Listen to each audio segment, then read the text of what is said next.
আপনারা কি এগুলো চিনেন? এগুলোর নাম হচ্ছে মটকা।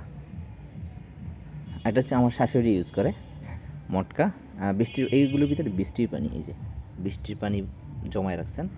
সবগুলোর ভিতরে বৃষ্টির পানি আছে কিনা আমি জানি না, দেখি তো একটু চেক করে। হ্যাঁ, এই যে এটা ভরা আছে মটকাটা, এই মটকাটাও ভরা। না, এটা শেষ হয়ে গেছে। এগুলো দিয়ে রান্না করেন উনি আসলে। হ্যাঁ, সাপোজ চাল টাল ধোয়ার পর এখান থেকে ১ মগ বা ২ মগ পানি নেন, নিয়ে উনি এই এটার ভিতরে আছে, এটার ভিতরে এটাকে উল্টাই দিই। এই হ্যাঁ, এগুলোর নাম হচ্ছে মটকা। আমাদের গ্রামের ভাষায় মটকা বলে। আপনাদের এলাকায় কি বলে আপনারা কোন জানাবেন আমাকে। হ্যাঁ, কমেন্ট সেকশনে আপনারা জানাবেন। মটকা এখানে আছে ১টা ২টা ৩টা ৪টা। হ্যাঁ, এগুলো হচ্ছে মাটির তৈরি হয়। হ্যাঁ, এগুলো সবটাই মাটির তৈরি।